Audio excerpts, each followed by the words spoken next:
Alright guys, today we got the OBSBOT Tail Air and then we got the OBSBOT Tiny 2 webcam. We're gonna be comparing both cameras, especially if you wanna get either of this camera. I wanna make sure you know which one is best for you. Just to let you know guys, all these two cameras, I actually do love them. However, depending on the use case scenario, you may find yourself maybe buying one or the other. So let's not take much time, let's get right into it. By the way, if this is the first time we're meeting, my name is Sam. You're watching Lab Production Tips and Tools, and as you can see, my studio is flat washed out because I wanted to actually test these two cameras in two different scenarios, right? So what you're watching right now is the OBSBOT Tiny 2 4K image. It's actually a webcam. This one is actually running directly into my computer through Streamlabs. That's how I'm recording this video.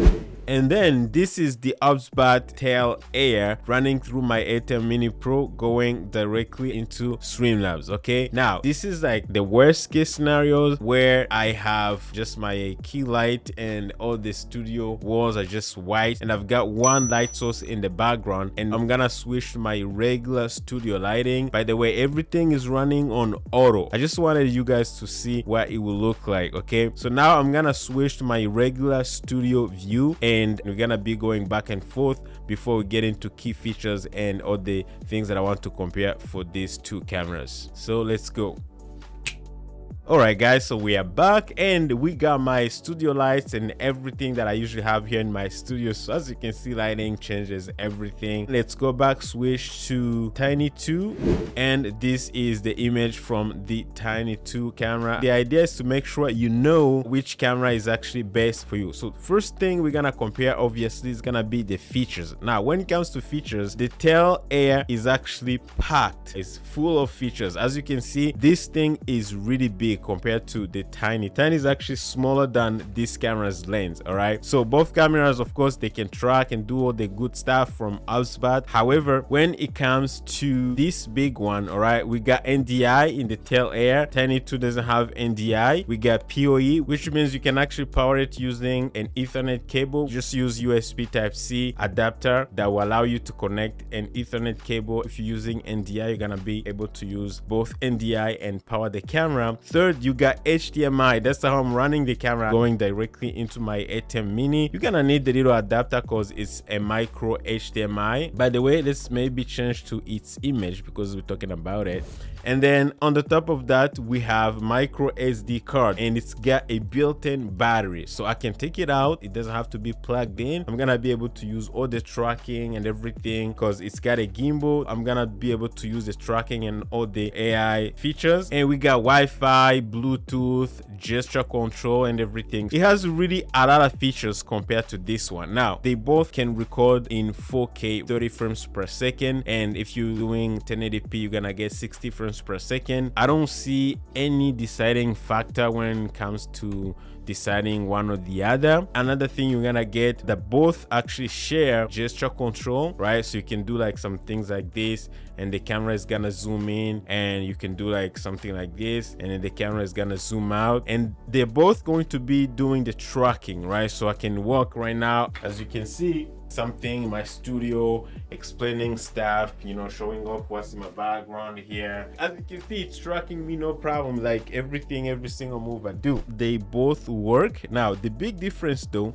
this one, the Tiny 2, one thing that has the Tail Air doesn't have, it has what's called voice control, which means I can talk to it and it's going to react. And if you go to the software, you can actually find all the things that you have to say for it to listen to you. By the way, you can disable it. You can disable the tracking or the voice control. But if I go to more here, you can see you got the gesture control that you can actually disable everything, and you got the voice control. These are things that you can say. The camera is going to actually listen to you and react. So other than that, in terms of tracking, if you ask me which one tracks better, I think they both do a good job. The only thing that I actually notice is when I use the tracking on the Tiny 2, I feel like my image looks good as I walk out of my main light, right? If I switch to the Tail Air, I look good. I feel like my image looks more natural. However, if I walk out of my key light, you can see that my face actually gets darker, right? I think the Tiny 2 kind of gets a point there. So another thing is, if you can see the image, as you can see, we got a little bit of noise if you are in a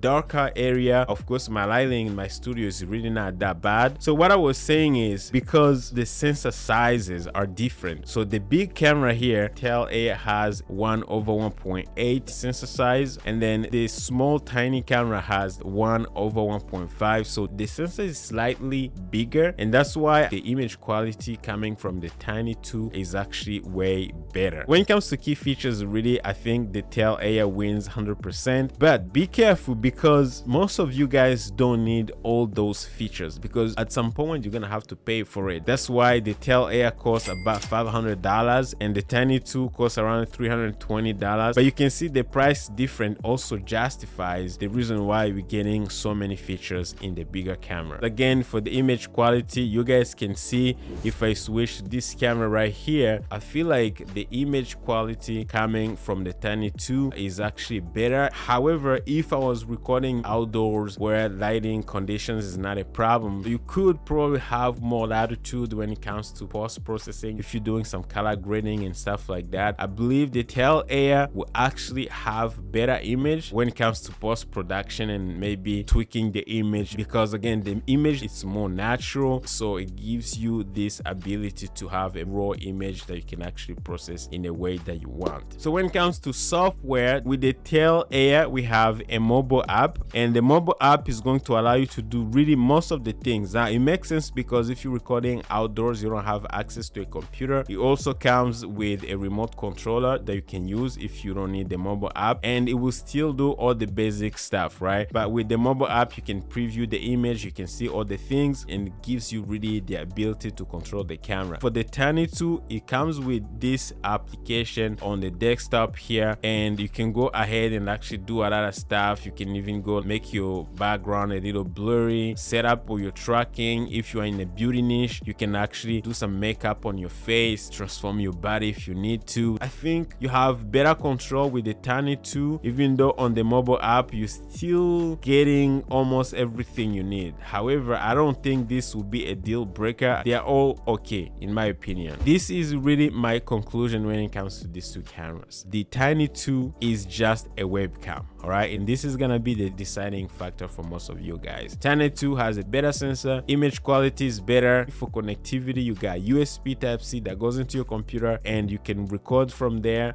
You can stream, you can do all the good stuff. As for the Tail Air, is a little different. You got HDMI if you want to build a multicam production set. If you have like 3-4 cameras, you can connect these cameras through a switcher. You also have NDI, you have SRT that will allow you to send directly the feed to OBS. It's like a PTZ camera with all the cool features. You got built-in battery, so it can do what the Tiny 2 does and actually more. I hope this was helpful. I know I talked a lot, but I just wanted to give you an idea, guys. Webcam versus PTZ webcam, HDMI camera, so there's a big difference. Both cameras, I've got links down below if you are interested. So if you want to see an image of my GH5 compared to the other cameras, this is what it looks like, guys. As you can see, the image quality is not that different from all these two webcams. You can see how far technology has come. If you want to see my full review of the Tiny 2, I'm gonna link it right here. If you want to see a full review of the Tail Air as well, I'm gonna link it here. Make sure to check them out, and I'll see you there, guys. Take care.